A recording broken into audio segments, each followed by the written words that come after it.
Just want to introduce Chuck and Holly here to talk about the Chemeketa bond coming up, I think next November, not. But if you want to read more about who they are and what they do, look at the back of your program sheet. I'm just going to hand it. There's not quite enough for everybody, I think, but if you could share a little bit, that would be great. Yeah, if you could do one between. I was thinking you were a smaller group, so that is my love to have a big group in the morning though. So thank you. Yeah, so introductions, Chuck Adams with New Media Northwest. We've been involved in politics in Oregon now for 45 years. But I also have another title that I want to share, and it's a temporary title, and it's the executive director of the YMCA Veterans Housing Project downtown. And I encourage everybody that can make it to come to our open house, grand opening next Thursday at 10 o'clock, a week from today. There are probably going to be 500 people there. Senator Wyden is actually going to be speaking, among others. It's a historic project that you can only understand once you do a little walkthrough. So, and it serves veterans who are at 60% AMI, average median income. So it's a permanent solution. There's 34 units there, so I thought I'd just put a plug in for that. So you're welcome to come. So we're going to just, there's no presentation. Right? Today is a conversation for us. And if Holly will go into great detail about some of the process and the specifics of what our considerations are. You know, a lot of people don't know a little bit of my history. I'll just give you 10 seconds. You know, I have a long history with Chemeketa. It dates back to 1990. I was actually brought in to take over their foundation in 1990 and worked with Craig Smith and Bill Segura during that time period. And it was actually during that time that we created the child care scholarship program that actually lives on to today. And it's one of the main features of the foundation. We also, for some of you that have probably attended, created the Moonlight and Roses event back in the day, which was a pretty cool event, and actually missed that. So, and then I was brought in 2008 to help with the 2008 bond levy, $92 million. That was in 2008 was a precarious year, if you recall, considering what was happening in the housing market, right, and the mortgage market. We had to have a double majority in 2008 in order to pass that particular bond, which means that you not only had to have a majority of the voters, you had to have a majority of the voters turn out. And it was a May primary election. So what we handed out today is just a quick reflection, and it's very simple and highlights just a few of the accomplishments from that bond levy. And for me, there's 3 or 4 really obvious ones. One, which is Building 8 on campus, which is really a health sciences center that focuses on dental and nursing. It's a big expansion that allows more students to come through. The expansion at Brooks, which is really focused on EMT and firefighting, obviously another really critical area. And then the third is just the creation of the campus in McMinnville to serve the Yamhill County area residents. And those were 3 of the significance. There's a lot more that went into it, and they're highlighted on this page here. So I thought I would just give that overview, and then turn it over to Holly, who has a long history and knows a lot of details about what's going to be potentially proposed in the future. So Holly, I'll turn it over to you. Yeah. Just on check. Did you have a quick question? I think we just the day next week. Oh, Thursday at 10 o'clock. Hi, everyone. Thanks for letting us come in and have a discussion with you and just share a little information of where we're at and kind of I would call it the investigatory process of what we're doing around the bond. Just to clarify, we have not decided officially that we're going out for a bond. We're truly in the kind of norming, information gathering stage right now. And we have been for over a year. because it involves so much money and it is a big situation and kind of deal for our 3-county region. I'm happy to see you here, Lyle. It's always like Polk is actually under me. And so Lyle and I get to see each other in other venues as well. But just really thinking of how we serve the 3-county district. So that's a really big piece of, you all are probably pretty Salem centric and stuff, but we also have to keep in mind and think about how do we really serve the 2,600 square mile service district we serve. And that's a difficult conversation as well as we kind of figure out what's new and coming up and how we support those more rural communities as well. So that's been part of it. So as I mentioned, we're not just starting and we haven't made that decision. I would assume we'll probably make that decision within the next several months, but we started a little over a year ago and we've been having what we've been calling community conversations. So groups of 10 to 15 key community leaders, we've had 10 of them around our service district. We've had one all in Spanish. That was the one that I didn't get to participate in because I am not bilingual. But we've been trying to bring in stakeholders, key leaders in the independent communities and really kind of focus on what's near and dear to their hearts. How can the community college really think and support what's coming up in terms of workforce needs, what the transition looks like from high schools right into a community college, and then kind of pre-college work too. Like that's a key component of what we do. You know, almost 10% of our population and our enrollment really comes from our ESOL programs, district-wide, really thinking of how we serve marginalized students in those areas that are trying to gain workforce skills to get on a kind of pathway as well. And then the new component that we're really thinking around is community colleges can offer baccalaureate degrees. So, you know, that's a really big thing. We're starting the first one in Oregon this fall. That's exciting for us. We're currently working on BSN that just passed with some new language legislatively. So that's kind of the new component of what do we need to support those programs, right? As we think around expanding workforce and CTE as well. So in those community conversations, it was mostly workforce related. Like, what do you see coming up in your pipelines? What's the changes going on in workforce that we need to make sure we have adjustment for? So we're not lagging behind in terms of how we support technical skills or the things that employers are really needing, but thinking around how do we get ahead of that? How do we hopefully stay in front of that? That's hard in education because of our budgeting situation and that kind of thing. But that's really what those conversations are about, and then helps drive us in terms of what does that look like in terms of facility changes, keeping things updated. And I would just say, you know, a huge key component for any education entity, whether that's K-12, higher ed, whatever, is just trying to maintain what you currently have. Our budgets really are more operational in terms of we try to support people, right, to get out and help people, students, that kind of thing. And then how do you maintain the buildings and keep things up to, right, a place that people are really proud to be there and part of. And so that is going to probably, we've heard that very consistently throughout our community conversations, especially from the internal process that we've gone through, is that's a key component that we really need to focus on. So externally, that's kind of the piece that we've been starting, and then key groups that invite us in and have a conversation. We've obviously been part of those. And then internally, it felt really different. So if you read the little bio, I've been around the college for a while. I feel like I started as a kid. I still think I'm a kid. Chuck reminds me that now I'm the historian at the college because I've been here for almost 25 years working in a lot of different realms, and I literally went through multiple of these bond projects and our latest project, which was the agriculture hub. But, you know, really thinking around how do we engage our internal staff and our current students, that's been a really key piece we've focused on as well. And it's been an array of different things, you know, from our outreach campuses to the downtown center here that we support local, smaller business especially. And then in terms of, you know, what it looks like in terms of our CTE spaces, what does that change look like? As technology is a huge piece of what's coming up, how do we incorporate that? And are we ready for the change that that's going to require? Even at our emergency services campus, a lot of stuff is going electronic. It's transitioning into a technological. Are we prepared for that? Even in terms of the infrastructure and the key component that we've been hearing. A key thing you would expect to hear from teachers and faculty around, please keep our spaces good, right? Let us be proud to come to this place. Let our students feel comfortable in this space. And so that's been a key thing too, as we think around what does it look like to create that place of belonging, that they are really feeling comfortable to be part of our student community? And we want to make sure we emphasize that. CTE, CTE, CTE. And for you all probably working mostly in the workforce, Rich is always our key component, right? He's been involved with us lots of different ways, but really thinking, what are we doing? What are the new CTE things coming up as the workforce changes? What do we need to do?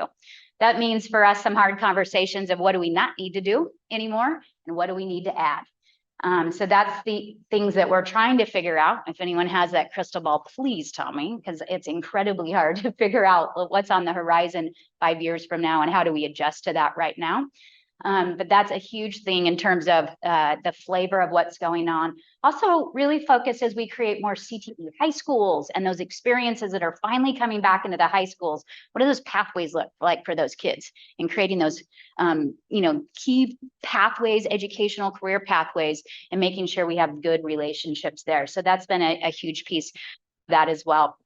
And then the other one that's pretty near and dear to our hearts right now, we have $8 million from the state waiting as a match. If we can get the bond passed, if we decide to do that, we have $8 million from the legislature. There is a request process that we were approved last year. And it is our athletic facility right now. We don't envision it of being an athletic facility of the future, more of a wellness center, a community wellness center. And maybe even one of the ideas that we need to do some more digging around is, is it that safe space? So most of you may know with the massive fires, we were command central. They literally put up a city. And I can tell you truly, it was a city with all infrastructure in the matter of a week. So as we think about creating spaces like that, how can we be, forward thinking around those types of things? Can that facility be that safe haven of whatever may happen in the future around safety types of? So that's one of the things that we're also, it's probably high on our priority list, and it also has some seismic issues and a ton of roof issues and all the other maintenance stuff, right? So it is on our high priority list of needing some severe attention. So those are kind of three things that have come up as we've been thinking around what does it look like for us? How do we support that in the future? So I guess I would just say, Chuck, if there anything else that you want me to address, or if not, I would really love to entertain some thoughts, questions from you all. Checking. Good, yeah. I apologize. Perhaps I missed it. How much of a bond are you guys looking for at this point? Gone out yet. Yeah. Numbers not decided. Obviously, we're in that stage. Strategically, if you can keep the tax rate pretty much the same so it doesn't fall off. Our current bond falls off in the next 2 years. So we would really try to keep it pretty much almost exactly the same, although with inflation and those types of things, does that need to go up a little bit? $92 million is not going to go very far compared to our last one, so I would see that it's probably a little bit more than that, but the number's not exactly figured out, also compared to like the types of projects that would come to the very top, but very similar is our goal. My couple questions. Yeah. The 8 million for the state, how long is what's the window? Yeah, we already got it. Don't quote me. I think we have about 4 more years to spend it. Okay. So we usually have a larger window because community colleges have to match it. So for that is a separate request process from our general funds. So it feels for me because we did that in the Ag Hub. So we got $6 million for the Ag Hub in that process. And if you write a grant essentially with the needs based on the ideas, partnerships, that kind of thing. And we were in the top 3 with that request process. Every community college, so there's 17 of them in the state, get a prioritization process. We were number 3 that project. And actually that's exactly where the cutoff of the legislature said, here's enough funds. We were the end of that. Second question is, what's your enrollment these days? I know that there's been a challenge around getting kids back into full period. That's a really good question. Thanks for asking it. We serve marginalized students. That's our key piece of that. And we've been drastically down from COVID. So we saw huge numbers, just like any other, it's a national trend for community colleges. Oregon was hit very hard with that. Last year, we finally hit that, and now we're climbing back up that. So we're starting to climb back up in terms of seeing increase at FTE. Bottom in terms of headcount. Enroll. So we were around about 17,000 students that we serve in the 3-county district. Right now, we're just under 19. So that's 3 counties, right? Thinking across where we're at. Right now for fall, we're trending at about 7% up.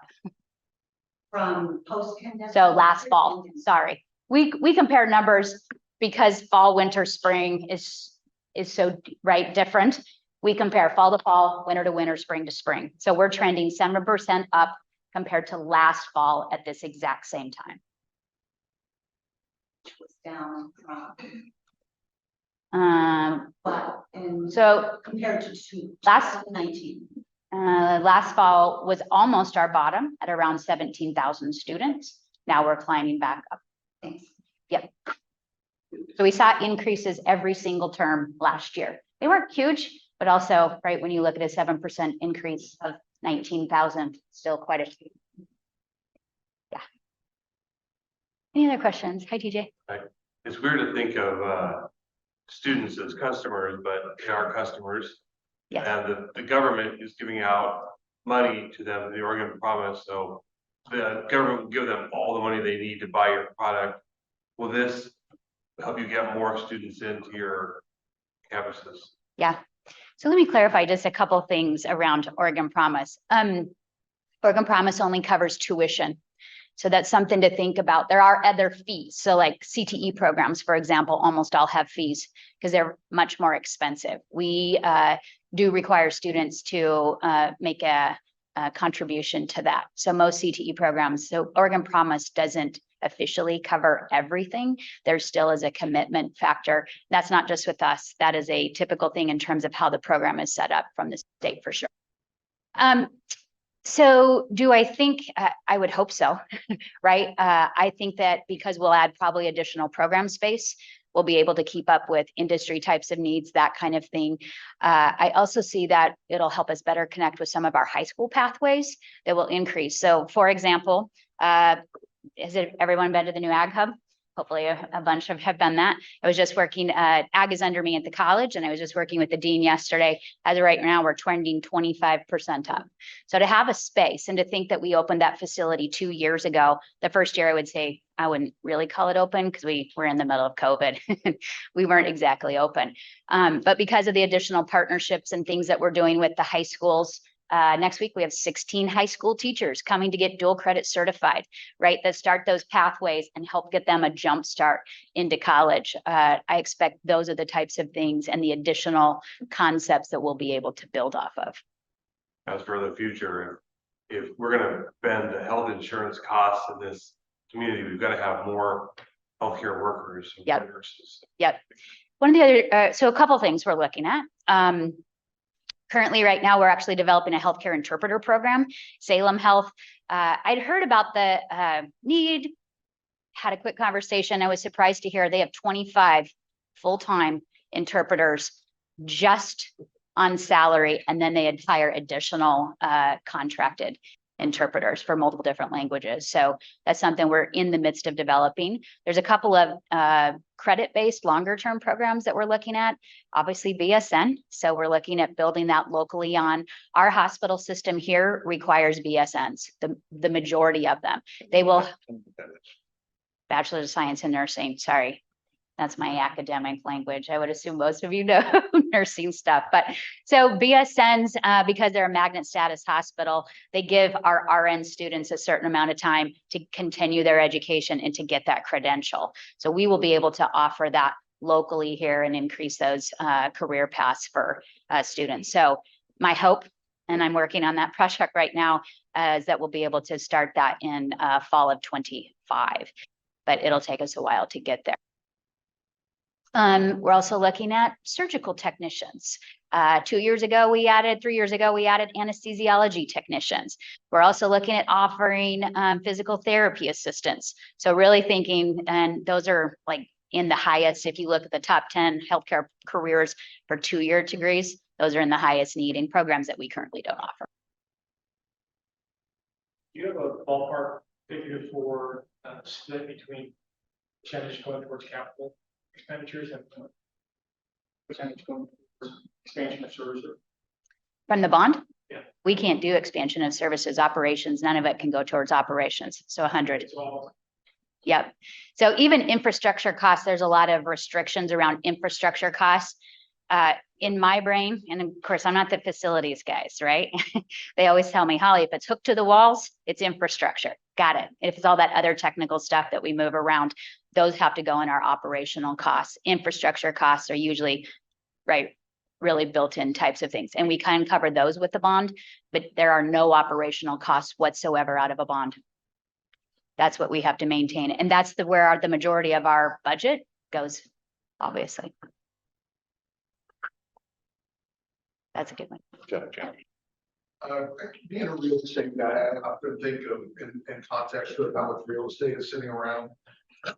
Kind of a two-part question regarding the state and campus, former Lucas Chevrolet. Mm-hmm. A lot of property there. Are there numbers that are attached to that facility as far as Yep. student enrollment, what's happening there? And then I guess to dovetail into that is, what are the future plans for that facility, as well as all the real estate? There's a bunch of bare ground over off of Lancaster and Silverton. Yeah. What's the thought process there as far as development or liquidation to help do some things with those resources? Yep, sounds good. Let's talk Santiam first. So Santiam, if you all don't know, that is on Highway 22. You can see it like golf courses on one side, and on the other side, that is our property. We currently don't do any classes out of there. We shut that facility down because of low enrollment. We were struggling with enrollment. And so we currently don't offer that. We lease it out. It maintains itself. We don't have to put any operational funds based on the lease. It's there in case we would need it again in the future. If the community grows, workforce grows, that kind of thing, we would be able to then expand back into that when the numbers and the data would show that that's an appropriate use. So that's where that's at. You'll still see we use it for things like last week I drove by, our truck was we use the trailer for our truck driving program to market. It's a billboard. So we are there and we still use it for small things like that. So that's where that one is at. And we are not putting current, additional funds into that. It maintains itself currently with where it's at. So Salem, we get lots of questions around what does it look like for the property? One thing I would say is I think it's very strategic on our part to look at that property and go, we know that we have a 100-year plan for the college. One of the things, this is an example I would tell you that has been near in terms of my planning and thinking. When we put things close together, our infrastructure operational costs go down. Safety, infrastructure, IT, public safety, all those kinds of things. When we put facilities out and about on a one thing type, it's hard to keep up all those things because you have to have additional people. So we get to efficiently use our space, in and amongst multiple different types of buildings. And that is our plan of that property, of using it, right, potentially for our 20, 50, 100-year plan for the community college. In the meantime, it's the question of what do we do with it? We have other partnerships. So I would say we often and are looking at ways we partner to reduce barriers for students. So right now we have the Marion Polk Youth Farm on that. They actually contribute directly to our food pantry for students, where that is one of the top 4 barriers for students is food insecurity. We have other conversations going on in terms of the short term, what does it look like in terms of other things we might be able to provide? Does Salem Kaiser need anything? Does the Boys and Girls Club now across the way? What does that look like?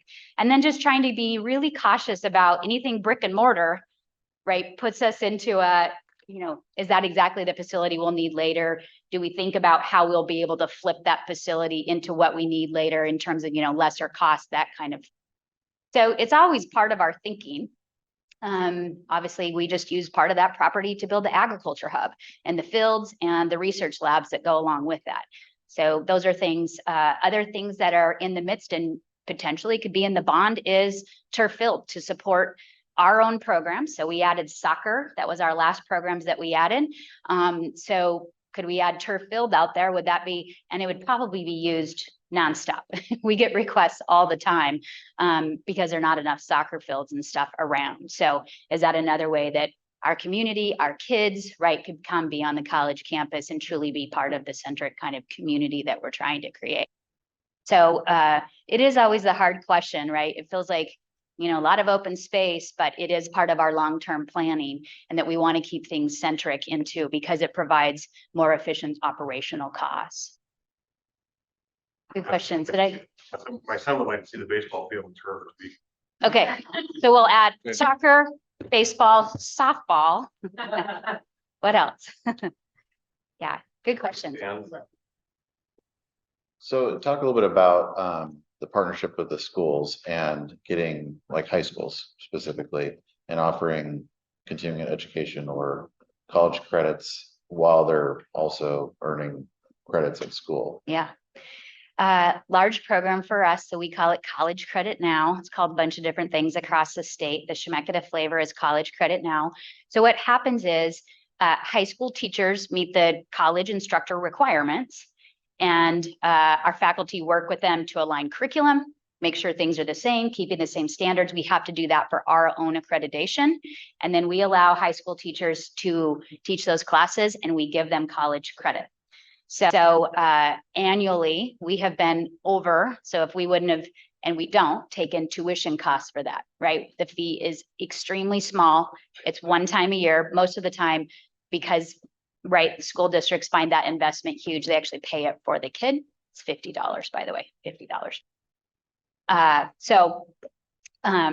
Students get to take those classes at the high schools in their space. So it's literally that jump start into many of their different areas. That could be gen ed classes, writing, math, psychology, whatever, and then mini CTE types of things. So that CTE, I would say, is where we're really focused on building a lot, where they may come in with 10, 12, 15 credits. Keep in mind, if you had to pay $134 per credit for one of those, think of the savings that is for a family here locally. Right? So you're talking over $1,000, somewhere right around 1,500. So that's a savings to our families locally. That savings equates to us for over $1 million that we invest into communities, right, into families to be able to do that. We don't take that tuition in, but we find that's a huge piece of helping students. I can go to college and changing that mindset so they can think about that next step. Well, I can just to let you know, my daughter graduated last year with 82 college credits, which is basically almost a year and a half's worth of school. A degree. And I mean, she was smart, so it helps. But good work. That definitely is like an awesome way to earn college credit, and in the high school, right? Yeah. So TJ, you mentioned Oregon Promise. Just quickly, we also continue to look at what we call Chemeketa Scholars. We have done that for over 10 years now. And we pay for students within if they come immediately into the college after graduating, we pay for their tuition. So Oregon Promise actually helps supplement on top of that program, but we have stayed committed to that program even after Oregon Promise came in and could do almost the same type of thing. Now those students can also get help with paying for the other things that often inhibits from going to college, like housing, transportation, right? Those types of things, because the financial aid component can help with those types of things. There's less restriction.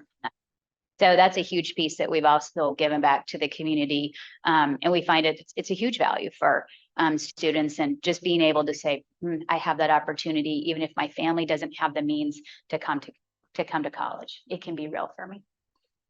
Can you let us know kind of a ballpark of what your annual capital maintenance costs are, and would a bond potentially be filling in on some of making up on that? I cannot. I don't know that number off the top of my head. That is not one. It's not in my area. I can find it and help follow up if you want to follow up, whether it's a group or whether you and I want to. I don't know that number off the top of my head. So typically our budget is under 100 million on general fund. Also then self-supporting soft dollars. So grants, right? Those type of contract things we bring in are several other $1 million. So we're definitely in the 3-digit numbers in terms of millions of dollars in terms of our annual budget. I don't know that one off the top of my head. I know typically with school district bonds, a significant portion of the dollars go to capital maintenance Yes. costs and catching up. Yep. and Where they're behind. Yep. Is that the same thing with the Yes. Chemeketa bond? Yeah. Let me tell you the catastrophic thing that happened last year. 3 of our HVAC systems decided that it was time to be done, all pretty much within a 12-month period. Each one of those are significant funds. We had written them out. They had a, timeline in terms of what we told, or what we were told they would last. They lasted for 10 years longer. So we maintained them, I think, pretty well. But those are the things you have to be ready for. Each one of those was a couple of $1 million essentially in terms of where costs were. But those are the types of things that we need to make sure we're constantly or those types of things have to come out of operational funds for us when we have that many catastrophic things that happen all at once. I can follow up with you if you want to know that. Yeah. Rich. So obviously what we're trying to do is you're trying to really forecast how successful you're going to be with what the marketing campaign is.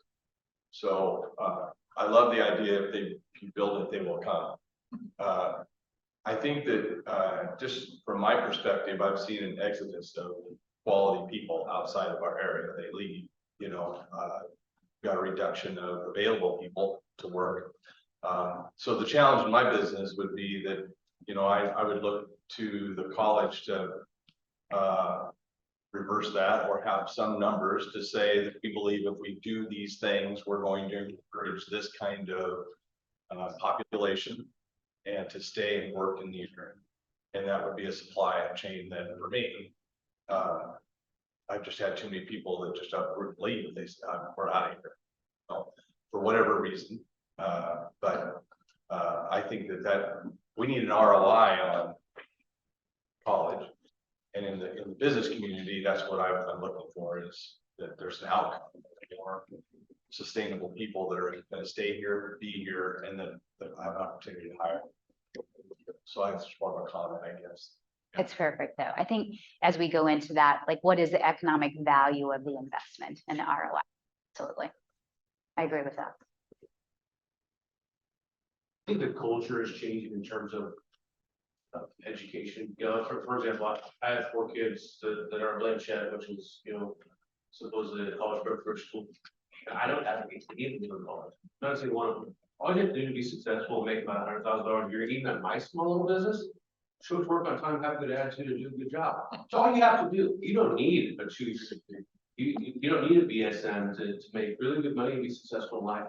Do you think that is having an impact on your enrollment numbers at all? Because I remember when I was a kid, graduated from McKay in the 90s. It was jammed in just go to college, right? And I didn't go to college. I'm not smart enough. I'm just a truck driver. But, I haven't made less than $100,000 when I was 25 years old. So I guess real close and personal. I'm a really good example of you went from work hard, right? But it seems to me that I have a lot of friends that have similar situations. Are not advocating for higher education, right? Just you graduate on June 7th from high school. If you start school or start work June 10th, you'll be successful. Do you think that cultural shift is having an impact? I do think it's having an impact. My long-term question is if that will catch up with certain individuals, and you are amazing, right? That you've been able to have that as your educational and career path, right? It is a trend. It's a trend nationally. We're actually talking about it highly within our own organization, and we're finding if maybe the 2-year degree and that particular credential is not as high priority as it used to. But I would tell you, and like Rich and I've had this conversation before, skills are. So how do you actually create educational programs related to the skills that workforce needs versus credentials? And then let us academic figure out how we provide and create pathways where you can jump in and out with those skills and don't have to start over each time, right? And really think around how college credits can be attached to those skills. So, the Amazon you, the Google you, like all those things are putting us in question around that. I do think it is part of the mantra nationally of where trends are at and what it looks like. we're actually working on the other side of the house, which is really non-credit and thinking how we train for skills and what that really looks like. So CDL is our most recent one. If you say you're a truck driver, like our program has been packed for a year with a 6-month waiting list, right? Our first student came out and made $65,000 after a 4-week training program, right? So as we think of, go ahead. You were ready to go. But as we think about those types of things, those are additional things that we think are our job. And then the thing that we have to figure out on the backside is, how do we build those? Is it credit for prior learning system, right? And our academic systems to help students continue that pathway. That is our challenge. And that is actually the work that we're really focused on right now from our workforce side of the house. Is that kind of what your Bachelor of Applied Science is, that track? It has some of that. I mean, you do have to have a 2-year degree getting into that. That's actually state rules and those kinds of things. I'm in the middle of challenging them all on those types of things right now. You know, if you really want to think technical, how do you take skills and build it into a degree? So we're working on credit for prior learning systems and flexible systems to build into those types of things. But you still have to have the credential for the current BAS degree. Similar, like I mentioned, the healthcare interpreter program, that is one of those. It's a non-credit program that's all around, this is what we require them to do because it's an outside test. So often we're developing programs, not for what we think is best, but what industry tells us. These are the requirements. This is what you have to do. And we build up to that. There's one other question. Did you have another comment? Okay. I think that's about our time. I just want to check, Lita. Is that, yeah. Chris. All right, well, are you available? Do you have for other questions later? Absolutely. Email or Absolutely. What's the best way to do that? If you don't mind, I share it, Holly, I'll send. Yeah, please do. Yeah, and I would love if you have other groups or, right, like, I don't, whatever leadership types of groups you're part of, I'd love to be able to come in and talk with other groups. Truly, this is an educational process. This is how we in academic, right, educate others of what we do and what the process is. So happy to come and have a conversation. Hear your concerns if you have concerns. So we make sure we're thinking about those types of things. And even if you just have needs of like, how do we build those types of things into our thinking? So absolutely. Thank you. Well, thank you, Holly. And thank you, Chuck. All right, we're going to move along and continue to pivot. I want to welcome Preston Mann here today to talk a little bit about the update on the employee paid payroll tax referendum effort. And with that, I'll go ahead and hand you over. Awesome, let's do it. Well, thanks for having me. You all know what we're talking about, the employee paid payroll tax. So it's been a crazy journey from when the city council adopted this ordinance to today. You know, when I first talked to my boss, Angela Wilhelms, OBI's CEO, about this tax, she said, we've got to do something. And, you know, we looked at our options and from our opinion, it became clear that a referendum was going to be our best path forward in terms of getting this thing off the books as quickly as we could. We realized we were only going to have 30 days from the time the ordinance was adopted to get our signatures in. And we sort of questioned if we had lost our mind in trying to make that happen. But in 2 weeks' time, we turned in over 10,000 signatures, 10,264.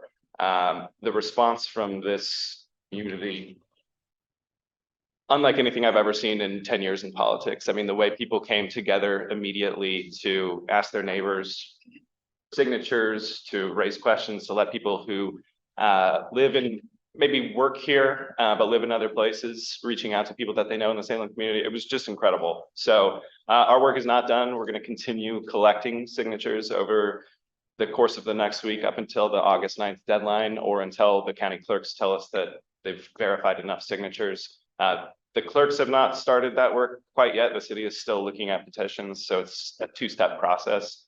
I do want to warn expectations-wise that we're going to see a lot of invalid signatures in this campaign because the tax is so confusing.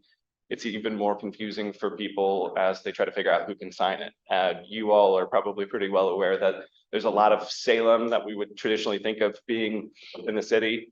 it's not actually in the city. So plenty of people with Salem addresses that are not actually eligible to sign this petition. So that's the reason we aimed a little higher with the number of signatures we wanted to gather to account for that. So I'm confident that we're there. We're going to leave no doubt by continuing to collect signatures over the next week. I mean, there's people that I've never met who have downloaded the petition online. A woman I met yesterday had collected 272 signatures just by herself. It's very difficult, I'm sure many of you know, to get people to volunteer their time in politics, to get people to understand all the steps involved with downloading a petition, to make the asks of their friends and neighbors, and to respond at that level is just incredible. So it's been one of the craziest sprints I've ever been a part of. But we're very fortunate to have partners like the Salem Chamber and others who have stepped up to help us carry this load. And we're going to get this done. So the next phase, of course, assuming we qualify, which we will, is a referendum campaign. It will either be in November or May. That is determined essentially by the clerks when they are done counting signatures and at what time that takes place. So part of the reason we turned them in and as early as we could was to try and get on that November ballot instead of the May ballot, but either way, we'll be ready to go. Questions can I answer for all of you?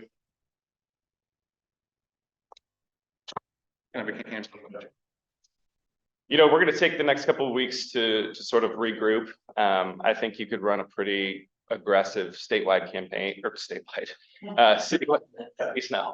citywide campaign for 250,000 probably. Kind of what we're thinking, at least at this stage. But we were so focused on getting these signatures in the door that I haven't put pen to paper on the general budget quite yet. Rich? So I guess plan B, kind of my opinion, is in the back of the mind, say city council already knew this is going to happen. This is a strong chance of this. So gearing up for their alternative would be the employer paid tax. Is that, I mean, obviously what I'm hearing is you guys are all hands on deck what you're doing right now, but the secondary plan is the big one, tax. What plan that is?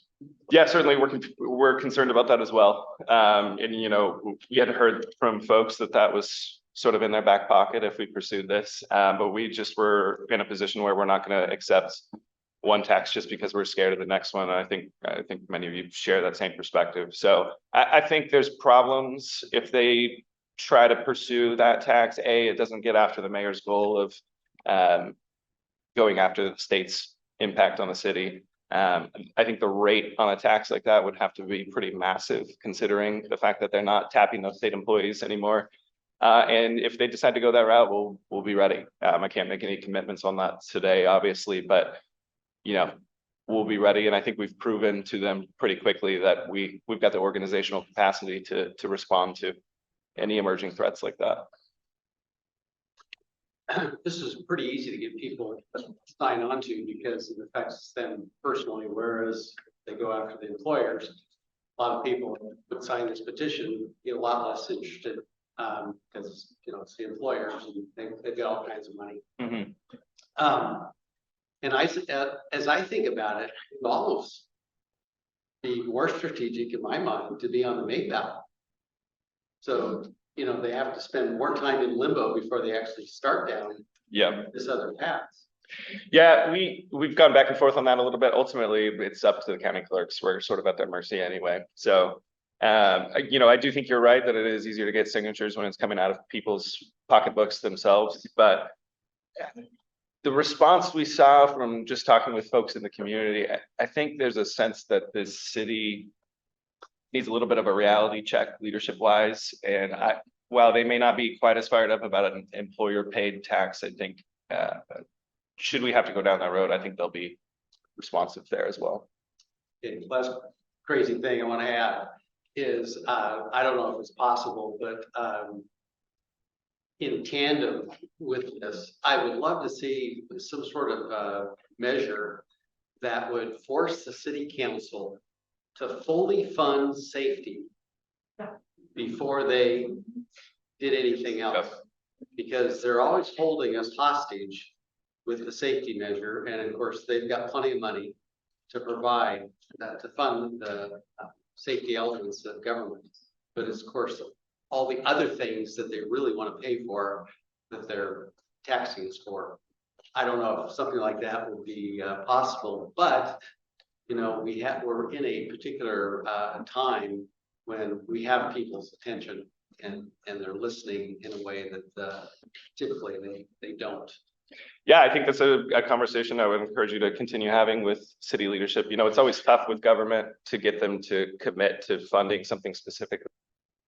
You know, once they start doing that, they're just taking money from somewhere else. So it's kind of difficult to tie their hands in the direction that you want them to go sometimes. But certainly a public discourse about the fact that these things need to be prioritized over some of the other initiatives we've got going on, I think is very much appropriate and needed, and something the community would reinforce. Well, and of course, if you elect the right people, they do that. There's always that too. You know, and that's one of the questions I asked at city council, like, you know, all the things that they expressed were problems, all the new people moving in the area. Yeah. Well, the county, if the city has those problems, the county has those problems. So why isn't the county, you know, coming to us and propose tax increase? So it's because for some odd reason, we're able, that's the one body where we're able to elect business-minded, common sense commissioners. Yeah. We just have a hell of a time doing that with the city council and state government and everything else. Absolutely. Is there a question over here somewhere? So how are we, to his point, how do we collectively make them pay attention to that? I mean, I know that we have their attention now for a minute, but this has been an ongoing issue as far as the way that the city budgets and allocates money toward their agenda. So how do we get that to shift? I think the first step in that process, when you've got a government that doesn't appear to be maybe listening as much as they should, is showing them that they have to listen. And I think that's what we've collectively accomplished with getting as many signatures as we have. So I think that's step number one. And step number two is how they respond to that. You know, certainly there's rumors out there that they're going to just go ahead and repeal this thing themselves. Maybe that's a good thing. Maybe it's not. Maybe they need to see this go down at the ballot. I'm not sure, but I think this conversation is step one. You know, they heard overwhelmingly from a lot of you at the city council meeting that this was not the right approach, and at a minimum, it needed to be on the ballot. They chose not to listen to that, and the citizens are going to get what they wanted anyway. And I think, I'd like to think that a campaign like this sort of resets the table a little bit in saying, you may not agree with our perspective, but you have to talk to us, and let's find consensus, right? We're not necessarily anti-revenue. That's not what this is about. This is a poorly designed tax. It's confusing. It's an administrative nightmare. We all want to see the city be successful, have the funding that it needs. This just didn't accomplish that. So we're not here to cause problems. We're here to build consensus together. And hopefully the city is more interested in that conversation at this stage. How do we collectively move forward with that though? I mean, because this is just one piece of a much bigger problem that if they keep coming back to us. So if we ask the question, why are we even here? And then follow that path, how do we collectively maintain this momentum as well? I mean, at the end of the day, you probably need some new city councilors, to be honest with you. And you know, that's tough, but if they're not going to be responsive to what the community very clearly wants directionally for the city, then it's probably not a good fit. Mike? Well, to her point, I would say the way we change it is if the referendum makes it to the ballot, you want it on the ballot because several councils voted up for re-election on May's ballot. And so you want to tie that around. And so the larger one, I think, going back to another point you made about the discussion, you know, we're not anti-revenue, but we want to be part of the discussion. I think that's actually what you're going to see happen. Yeah. I think the referendum is going to force the city council to pull it. You're probably going to see a reconvening of the alternative revenue task force, maybe composed of the members. And I think you will see the chamber's voice heard in that.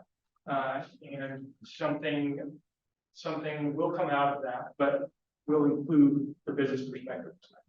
I think that's great, and hopefully they take that up. You know, there is an element here where I think the mayor and some of these city councilors do have a fair point in the city, or the state rather, owning so much property here and not paying anything for it. That's a real policy point that has value. Those state legislators and the mayor need to be engaging the state in a conversation, hitting the easy button and passing a new tax increase. I work primarily in state government, and there is a wealth of money available right now. So I know the governor has indicated that she believes the city has a fair point on this front too. So perhaps it's time for those legislators to get involved in that conversation too. Jeff? Preston, do you know, is anyone collecting the data on these signatures? In other words, to the point that in May, all the odd numbers, 1, 3, 5, 7 are running for re-election. Mhm. Is there anyone collecting data that would indicate where these people are signing the petitions are voters from? Yeah, so typically on initiative campaigns like this, you'd kind of enter that as you go along and it would be available. We didn't have that kind of time in this campaign, but we did maintain a scan of everybody that came in the door. So that will be housed somewhere eventually, just really haven't had time to get to it yet. But yeah, it's something that will be available to partners. Thank you. I think to that point, one of my opinions is also, we need to get voter turnout way up. I think if we had good participation, I don't think we'd have any of these issues. I think many people just disappear. Are you guys collecting any data? I know I ask when I get my signatures, have you voted like recently? And it's amazing how many people are willing to sign haven't voted. They're waking up. Are you guys asking that question? You know, anyone that's out there is kind of collecting that data? We're not asking that question as we're asking people to sign, but I can tell you when we enter all of that into an Excel spreadsheet, we can actually upload it into a voter file and it will come back and match everybody. And it will say, okay, this person is registered as a non-affiliated voter. They haven't voted since 2016. All that information is sort of available on the back end. That's something I'm seeing that's okay.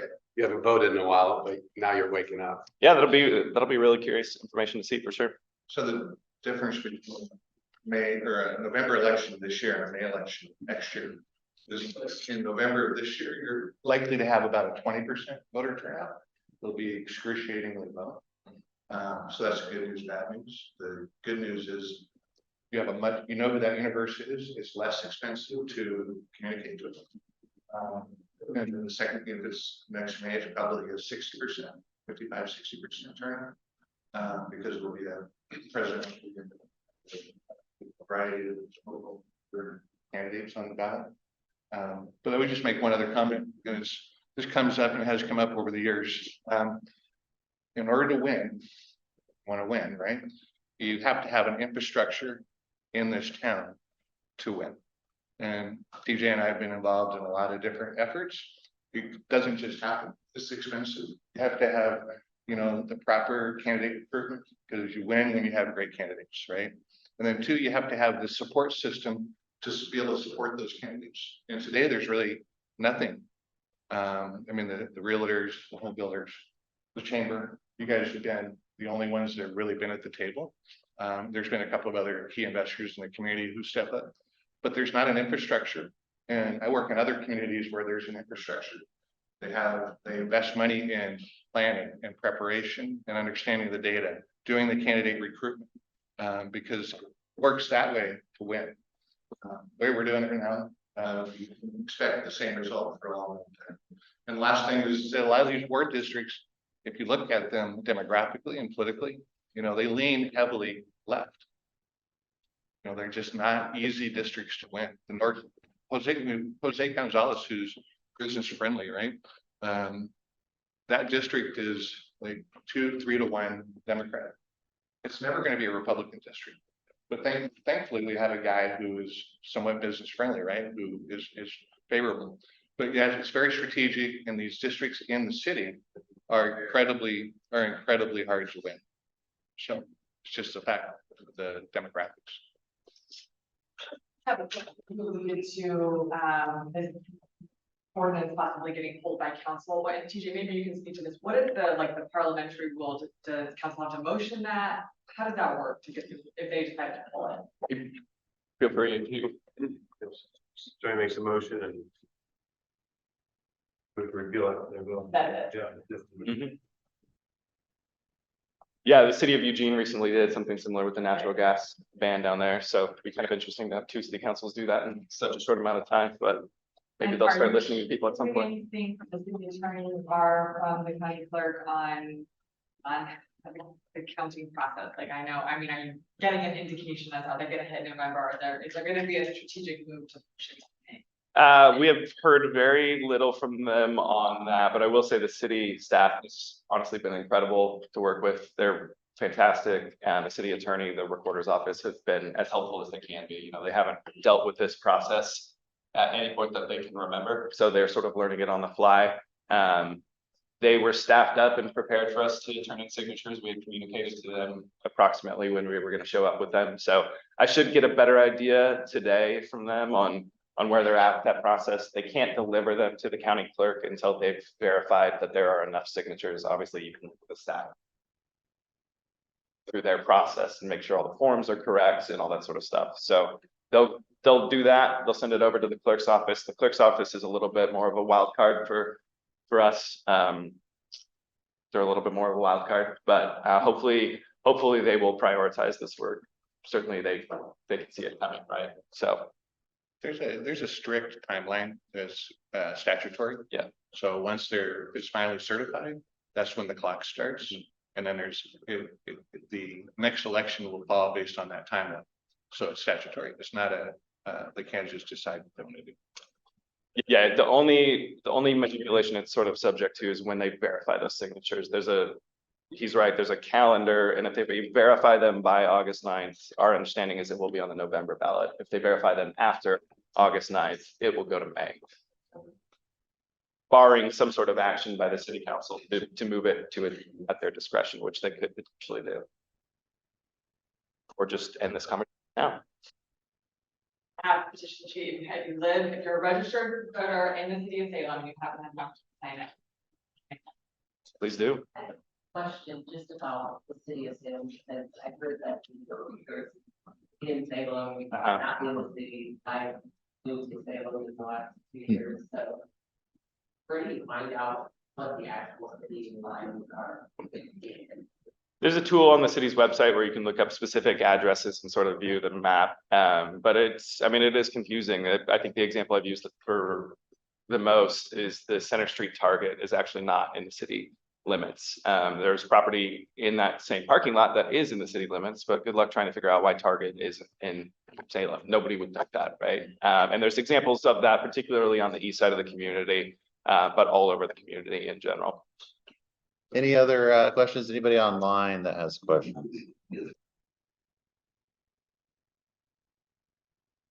Preston, you're still collecting and at your office, is that what happens? Or do you want us doing that, people are collecting, bring them here to take us there, or just take them to you guys? Either way works, but yeah, we're still collecting at our office, open 8 to 5. There's also a 24/7 drop box there that's been relatively successful, so. Add a comment. Our Leadership Salem applications deadline is tomorrow. If you have people within your business who might be interested in going towards some sort of city service, that's a great program to get them introduced to all aspects of the city of Salem and different sectors and kind of plant that seed. And if I know about that ahead of time, I can definitely assist with that. Little plug. Katie?